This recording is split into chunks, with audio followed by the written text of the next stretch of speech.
गुप्त साम्राज्य में आज हम बुधगुप्त के बारे में पढ़ेंगे।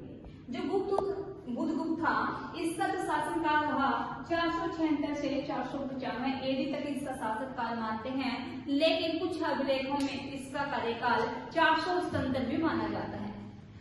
पिता इनके गुरुगुप्त थे और माता चंद्र देवी थी, और इसके शासन काल की जो तिथि है उसका उल्लेख हमें सारनाथ लेख से मिलता है। सारनाथ लेख में इसकी गद्दी पर बैठने की तिथि 477 ईस्वी बताई गई। इसका एक अभिलेख है एरन अभिलेख, काफी इंपॉर्टेंट है। बुधगुप्त का एरन अभिलेख ये सागर जिला एमपी मध्य प्रदेश में पड़ता है, और इसमें बताया गया कि पूर्वी मालवा में मातृ विष्णु इसका एक सामंत था।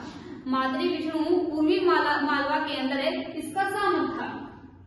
एक दूसरा अभिलेख इसका ताम्रपत्र लेख है, जो कि उत्तरी बंगाल में दो जगहों से मिला है।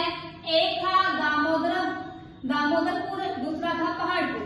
दामोदरपुर में इसे परम भट्टारक महाराजाधिराज की उपाधि दी गई, और यहाँ से ही हमें रजत मुद्राएं मिलती है, जहाँ पर इसके शासनकाल की अंतिम तिथि का उल्लेख है, और अंतिम तिथि कौन सी थी? 495 ईस्वी थी। यानी कि यहाँ से मोटा अंदाजा हम लगा सकते हैं कि इसका शासनकाल 477 से 495 के बीच रहा होगा। इसके द्वारा जो स्वर्ण मुद्राएं जारी की गई थी वो मिली है, जिससे पता चलता है कि इसकी जो स्वर्ण मुद्राएं थी उस पर उपाधि थी इसकी श्री विक्रम के नाम से, इसकी उपाधि का पता चलता है। चीनी यात्री हेनसांग के अनुसार बुधगुप्त था, ये बौद्ध धर्म का अनुयायी था, और इसने नालंदा महाविहार को ध्यान में दिया था। ये अंतिम गुप्त सम्राट था, जिसका शासनकाल हिमालय से लेकर नर्मदा नदी तक और मालवा से लेकर बंगाल तक इसका साम्राज्य विस्तार था।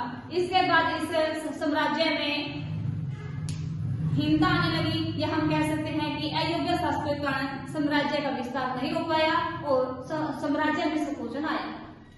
नेक्स्ट आता है इसके बाद नरसिंहगुप्त बालादित्य, जिसका शासनकाल 495 से 510 एडी रहा, और ये बुधगुप्त का छोटा भाई था।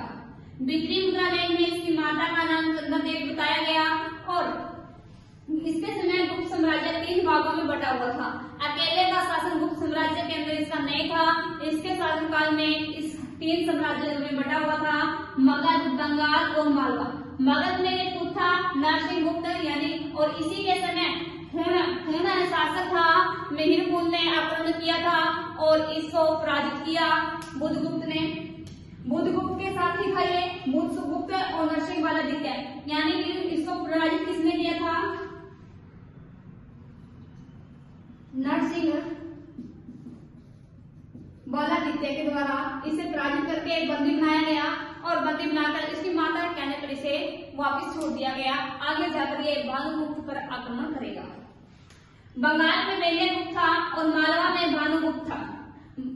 इनकी सबकी जानकारी हमें हेनसांग से मिलती है। हेनसांग की जो यात्रा बेटा था वहां से मिलती है, और बौद्ध धर्म का अनुयायी था, परंतु इसने परम भागवत, जो कि इसकी पैतृक उपाधि थी, जो कि इसके पूर्वज जो कि वैष्णव धर्म के अनुयायी थे, वो धारण करते थे परम भागवत की उपाधि। जबकि ये इसने बौद्ध धर्म को अपनाया, लेकिन परम भागवत की उपाधि इसने ग्रहण की थी। उसके बाद आता भानुगुप्त 510 एडी में, और ये वीर शासक था, और मालवा में ये शासन करता था, और दोबारा हुनों का आक्रमण इसके समय होते हैं, जिसमें भानुगुप्त के मित्र गोपराज की मृत्यु हो जाती है, और गोपराज की पत्नी सती हो जाती है। इसका उल्लेख हमें एरन अभिलेख में मिलता है, भानुगुप्त के एरन अभिलेख में, और ये पहला अभिलेख साक्ष्य था सती प्रथा का।